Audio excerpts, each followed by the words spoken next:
Welcome to all. DSCJ online classes are digital initiative by Directorate of School Education Jammu. Dear students, myself Ankur Gupta, teacher from district Rajouri. My dear students, आज हम लोग एक नया chapter discuss करने जा रहे हैं। अब वो कौन सा चैप्टर है, वो कौन सा यूनिट है, उससे पहले, उस चैप्टर का नाम बताने से पहले हम लोग कुछ पैटर्न्स, कुछ नंबर्स हम देख लेते हैं। तो प्रीवियस कंसेप्ट्स की बात करते हुए डियर स्टूडेंट्स, प्रीवियस कंसेप्ट्स में आपने छोटी क्लासेस में पैटर्न्स के बारे में पढ़ा होगा। अभी हम यहाँ पैटर्न्स को देखेंगे भी। उसके बाद नंबर्स के बारे में पढ़ा होगा, डिफरेंट टाइप ऑफ नंबर्स। तो डियर स्टूडेंट्स, अब एक पैटर्न आपके सामने नज़र आ रहा है। अब देखिए, इस पैटर्न को ऑब्जर्व कीजिए, इस पैटर्न को ध्यान से देखिए। अगर हम सबसे टॉप वाले, जहाँ पे एक रेड, आपको वन रेड जो है वो सर्कल शेप्ड में दिखाई दे रही है वाला, उसके डाउन में चलते जाइए, वहाँ पे टू ब्लू हैं, उसके बाद येलो, फिर ग्रीन, ऐसे करके सारे कलर्स जो हैं वो आपके सामने नज़र आ रहे हैं। तो वहाँ पे रेड वन कलर, नेक्स्ट जो ऐसे येलोश टाइप बोलेंगे वो 3, फिर प्योर येलो 5, फिर आगे पैरेट ग्रीन 7, फिर आगे ग्रीन 9, फिर जो 11 आपके पास है वो ब्लू हैं।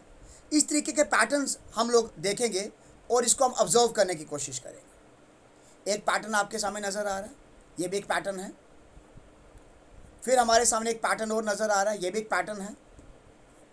फिर एक पैटर्न हम और देखेंगे, ये भी देखिए पैटर्न है। पहले वाले में एक रेड कलर का बॉल, फिर नेक्स्ट 3 येलो कलर के बॉल, फिर नेक्स्ट 6 पर्पल कलर के बॉल, नेक्स्ट 10 फ्रोजी कलर के बॉल, नेक्स्ट फिर ग्रीन कलर के बॉल और लास्ट में पिंक कलर के बॉल। इनमें कुछ नंबर दिए गए हैं, ये एक पैटर्न वाइज रखा गया है। अगर आप इसी पैटर्न को ध्यान से देखें, हम अपने घर में किचन के अंदर हम लोग कभी कभी जो बाउल्स, जिसे कोली बोला जाता है, गिलास बोला जाता है, वो हम इस में ऐसे रखते हैं। जैसे जो आप फ्रोजी वाले देखिए, पहले हम नीचे 4 गिलास रखते हैं, उसके ऊपर 3, फिर 2, फिर 1, ऐसे एक पिरामिड लाइक स्ट्रक्चर बनाते हैं। तो ये एक पैटर्न है। उसके बाद हम कुछ रियल लाइफ एग्जांपल्स की मैंने बात करता हूँ आपके सामने।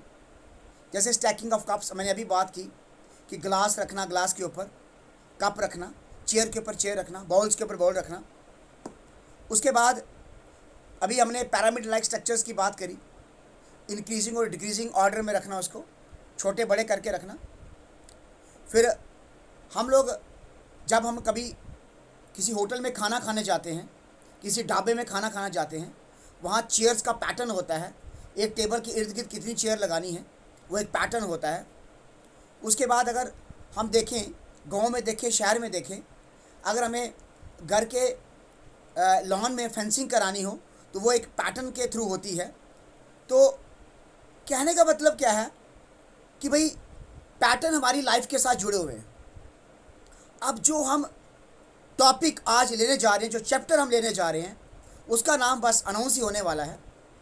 अब इसके बाद हम एक क्वेश्चन हमने छोटी क्लासेस में पढ़ा, 3rd में, 4th में, 5th में, कि राइट द नेक्स्ट 3 टर्म्स। मुझे लगता है कि अगर हम इसको वॉच करें डियर स्टूडेंट्स, तो यहाँ लिखता है कि राइट द नेक्स्ट 3 टर्म्स। हर बच्चे को पता होगा कि भाई अगर मैं ये पहले वाली सीक्वेंस देखूं तो पहले 2 लिखा है, फिर 4, फिर 6, फिर 8। तो नेक्स्ट अगर मैं लिखना चाहूँ तो मैं लिख सकता हूँ, फिर यहाँ पे मेरे पास 10 आएगा, फिर 12 आएगा, फिर 14 आएगा। अब क्वेश्चन राइजेस, ऐसा क्यों? क्योंकि बच्चे ने ऑब्जर्व कर लिया ये चीज़ कि भाई इसके बाद ये होना चाहिए।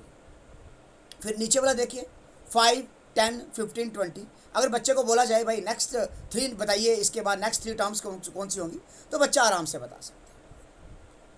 फिर हम और प्रीवियस नॉलेज की बात करते हैं।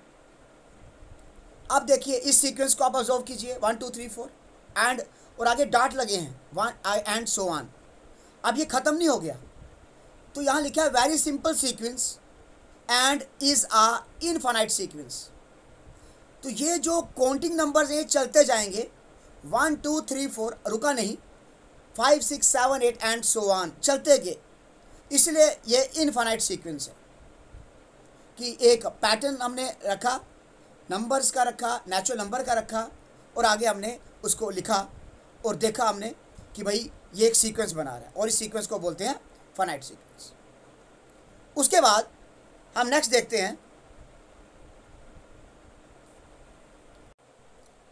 तो नेक्स्ट है 20, 25, 30, 35। अब एंड सो ऑन यहाँ भी लिखा गया है, is also an infinite sequence. ये सीक्वेंस भी एक इनफाइनाइट सीक्वेंस है। नेक्स्ट पे जाते हैं 1 3 5 7। अब देखो फर्स्ट ए पार्ट में, सेकंड बी पार्ट में, थर्ड सी पार्ट में, फर्स्ट पार्ट और सेकंड पार्ट में मैंने एंड सो ऑन 3 डॉट्स आपको नज़र आ रहे हैं, बट इस सीक्वेंस में डॉट्स नहीं नज़र आ रहे। इसका मतलब ये इनफाइनाइट नहीं है, ये फाइनाइट है। तो is a sequence of first 4 odd numbers. ये मैंने पहले 4 ऑड नंबर्स ले लिए, पहले 4 ऑड नंबर ले लिए, और ये जो सीक्वेंस अभी आपको नज़र आ रही है ये एक फाइनाइट सीक्वेंस है।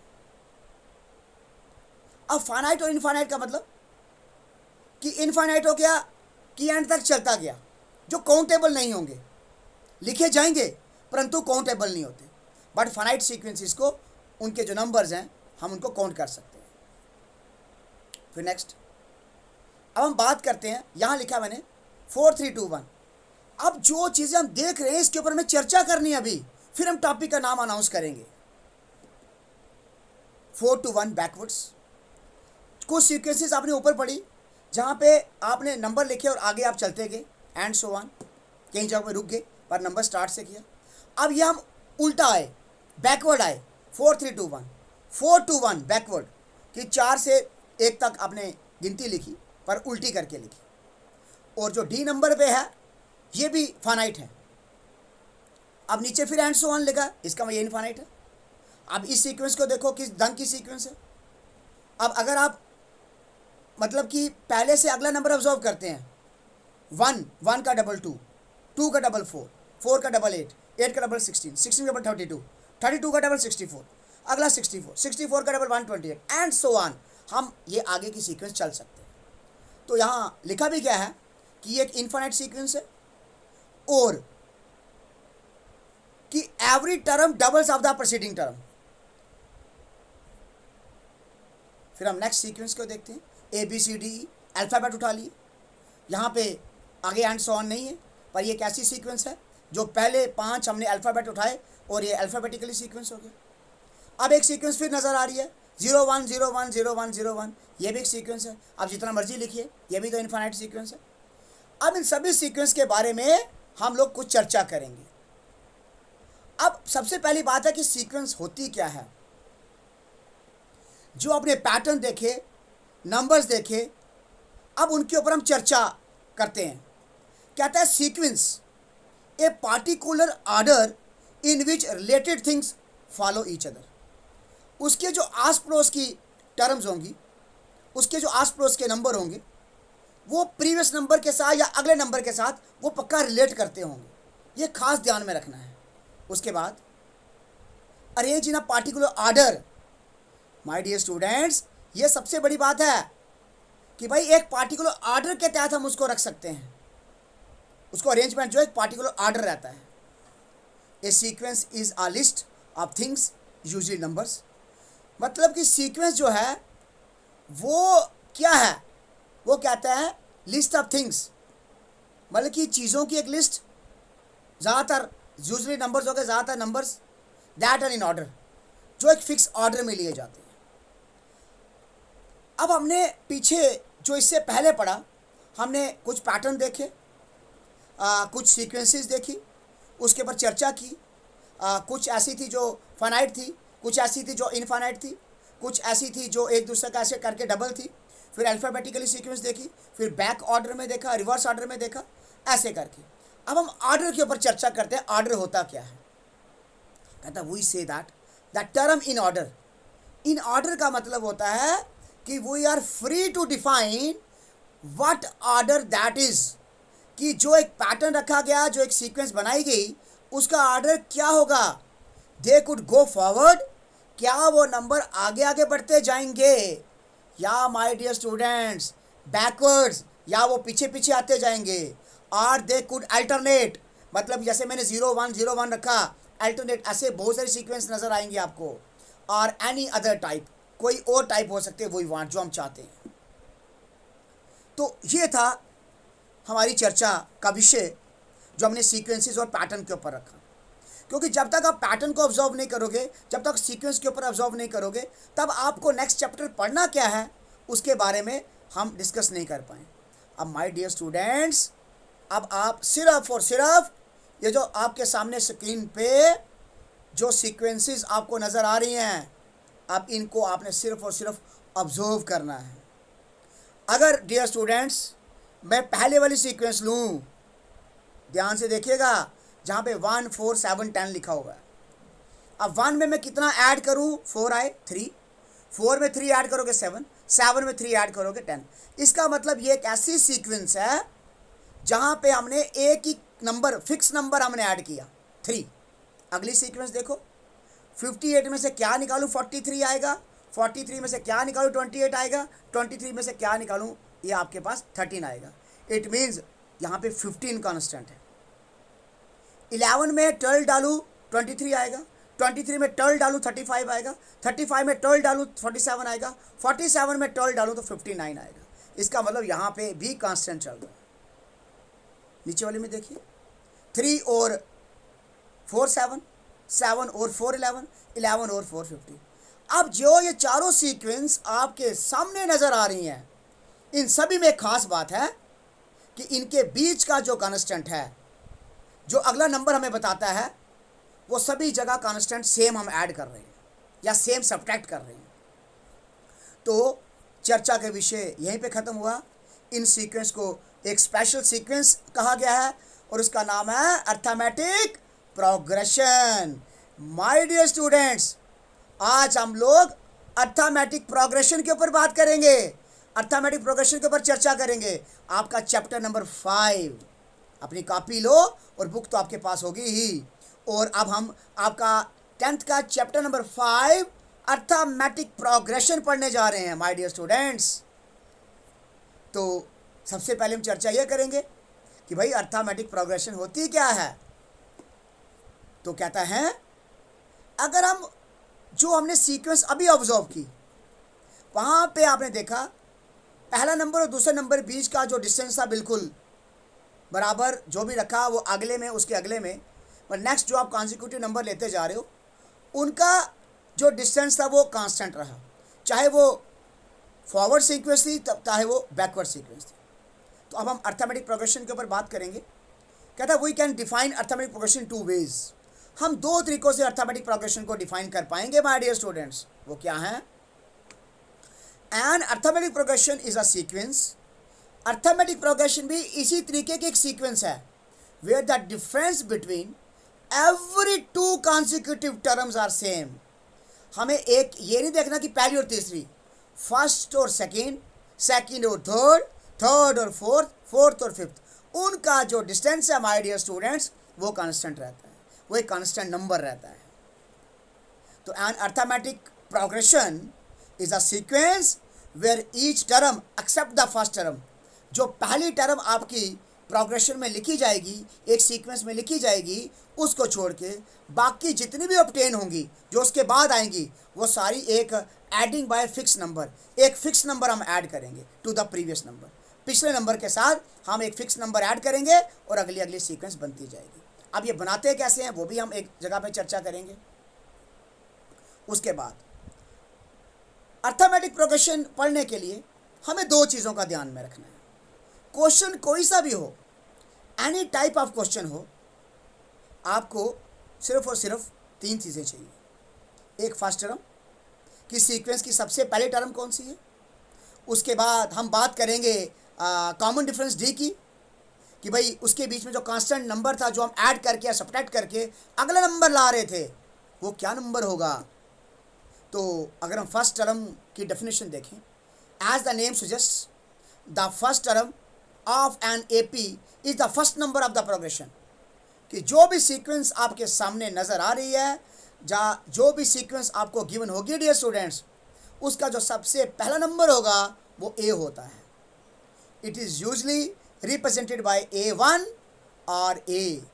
आपको A1 सबस्क्रिप्ट में लिखना है, थोड़ा नीचे करके लिखना है, A1 और A। तो पहली टर्म को A1 से या A से हम लोग उसको डिनोट करते हैं। For example in the sequence, अब डियर स्टूडेंट आप इन सीक्वेंस को ऑब्जर्व करो, ये जो गिवन है 6, 13, 20, 27 और 34। अब देखो यहाँ पे जो सबसे पहला नंबर है वो 6 है, आपको नज़र आ रहा है, इसीलिए यहाँ पे जो A की वैल्यू है वो 6 होगी, या A1 हम 6 बोलेंगे। आप A लिखिए, A1 लिखिए, वो आपकी अपनी चॉइस है, आप उसको कैसा लिखते हैं। तो अब चर्चा कर ली कि फर्स्ट टर्म जो होती है वो सबसे पहला नंबर जो होता है उसी को हम A बोलेंगे और A से डिनोट करेंगे। फिर आती है common difference. We know that an AP is a sequence arithmetic progression. AP means arithmetic progression. Arithmetic progression एक ऐसी सीक्वेंस है वेयर ईच टर्म, जिसमें हर एक term except the first term, पहली टर्म को छोड़ के, is obtained by adding a fix number to the previous term. पीछे वाली टर्म के साथ एक फिक्स नंबर जो आप ढूंढेंगे, अगर वो ऐड करते हैं तो आपको अगला नंबर मिलता है। तो जो आप नंबर ऐड करते हैं उसको हम बोलते हैं फिक्स नंबर, और उस फिक्स नंबर को कॉमन डिफरेंस बोलते हैं। हम यहाँ पे कॉमन डिफरेंस ही बोलेंगे, फिक्स नंबर नहीं बोलेंगे, और हम उसको डी से डिनोट करते हैं। अब मैंने अभी पीछे चर्चा करी कि सीक्वेंस हम लोग जो अर्थमेटिक प्रोग्रेशन की सीक्वेंस है वो हम कैसे ऑब्टेन करते हैं।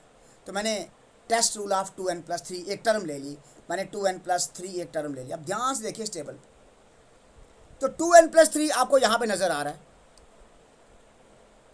अब आप टेबल के पहले वाले कॉलम में देखिए ज़रा ध्यान से, n।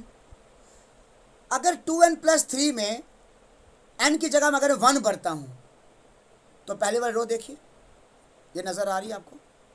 अगर मैं n की जगह 1 भरूँ तो आपके सामने आपको नज़र आ रहा है, अगर मैं n की जगह पे 1 भरता हूँ, ये देखिए 2 1 2 और 3 कितने हो गए 5।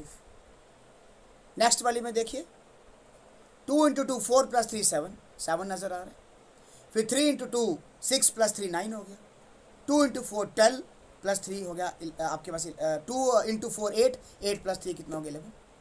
अब जो ये आपके पास आपको जो डियर स्टूडेंट ये सीक्वेंस आपको नज़र आ रही है, ये वाली 5 7 9 11, आप सभी में देखिए कॉमन डिफरेंस सेम था। 5 + 2 7 7 + 2 9 9 + 2 11। इस तरीके हम जो सीक्वेंस को ऑब्टेन कर सकते हैं, वो सीक्वेंस को अर्थमेटिक प्रोग्रेशन बोलेंगे। तो चर्चा करते करते अब हमारे पास एक सीक्वेंस बनी है, हमें नहीं पता वो कौन सी सीक्वेंस है, बट हमें उसका पहला नंबर पता है, अर्थमेटिक कॉमन डिफरेंस पता है, तो हम सीक्वेंस बना सकते हैं। तो इसके लिए अगर आपको अर्थमेटिक प्रोग्रेशन अच्छे ढंग से पढ़ना है, पूरे अर्थमेटिक प्रोग्रेशन के अंदर my dear students only 2 formulas अगर आप वो अपने माइंड में रखेंगे तो आपका अर्थमेटिक प्रोग्रेशन में आपको कभी प्रॉब्लम नहीं आएगी। उन्हीं 2 फार्मूलाज को यूज़ करके हमारा होल चैप्टर, पूरा चैप्टर फिनिश हो जाता है। तो आज हम चर्चा कर रहे हैं nth term of an arithmetic progression. किसी भी अर्थमेटिक प्रोग्रेशन की लास्ट टर्म निकालना, या लास्ट टर्म गिवन है, बीच की टर्म कोई बतानी, तो उसके लिए हम nth term of the arithmetic progression को देखेंगे। अब देखिए एक डेरिवेशन है छोटी सी, जहाँ पे हम an जो है निकालने की कोशिश करेंगे। यहाँ आपको ये दिखाई दे रहा होगा, दिस इज an। अब an यहाँ पे क्या है, जो an है यहाँ पे वो nth टर्म है, और A1 और एंड D, A1 हम फर्स्ट टर्म ले रहे हैं और D is the common difference. अब सबसे बड़ी बात, अभी हमने फर्स्ट टर्म की चर्चा की, A1 is equal to A1, मतलब A1 जो है A1 के बराबर इक्वल टू A। इसका मतलब जो ये लाइन यहाँ लिखी गई है, इसका यहाँ मीनिंग ये रहता है कि हम पहली टर्म को A से डिनोट करेंगे। किसे डिनोट करेंगे? A से। फिर आपको अगर सेकेंड टर्म बनानी है तो बाय द डेफिनेशन हमने अभी पीछे भी देखा कि अगर हम प्रीवियस टर्म में, अब A2 आपकी नेक्स्ट टर्म आ गई, A1 आपकी प्रीवियस टर्म आ गई। अगर प्रीवियस टर्म है A1, अगर A1 में मैं D ऐड करूं तो मुझे आगे वाली टर्म मिल जाएगी।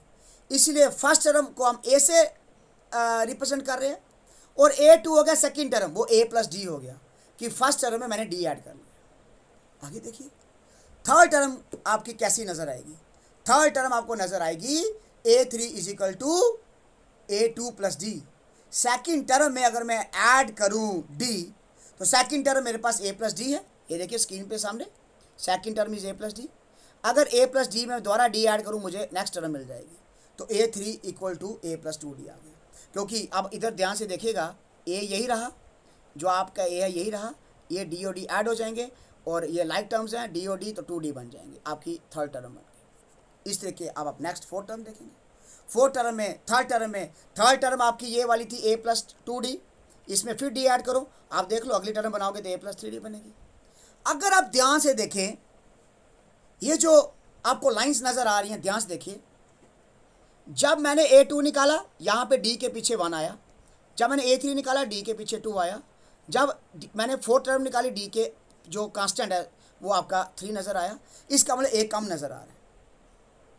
अगर मैं A5 निकालूं, A6 निकालूं, A7 निकालूं, तो A5 मेरे पास होगा A प्लस 4D, क्योंकि A5 हो गया A प्लस 4D, मतलब कि जो D का को आपको कांस्टेंट पीछे कोफिशिएंट नज़र आ रहा है वो 5 से एक कम, 4 वाले में 3 आएगा, 3 वाले में 2 आएगा, 2 वाले में 1 आएगा, और 1 वाले में आपको D दिखेगा नहीं, क्योंकि वहाँ पे D 0 होता है। तो जब इसकी चर्चा करेंगे, अब ये पहुँचते कहाँ पहुँच गई, AM। अगर मैं कोई भी mth टर्म निकालूं कि लास्ट की कोई भी टर्म है, भाई A तो फिक्स रहेगा, D अपनी जगह पे, अब A तो A, D तो D, बट या जैसे मैंने 5 का 4 लिखा, अब मैं M निकाल रहा हूँ तो A कम ही होगा ना, -1, इसलिए mth टर्म को लिखा जाएगा AM is read as mth term of arithmetic progression is given by A is equal to M-1। But अगर M की जगह N होता, तो अगर मैं M की जगह N लिखूँ, अगले स्टेप देखिए, मैं M की जगह N लिख रहा हूँ, जब मैंने M की जगह N लिख दिया तो AN equal to A plus N-1 into D। यही थी आपकी nth term of the arithmetic progression, arithmetic progression की nth टर्म। तो आपका डेरिवेशन आपके सामने। अब आपको ये डेरिवेशन याद रखना है, ये जो फार्मूला याद रखना है कि nth term of an arithmetic progression is given by AN is equal to A plus N-1 into D। ये आपको याद रखना है, और मोस्टली क्वेश्चन आपके इसी से सॉल्व होंगे।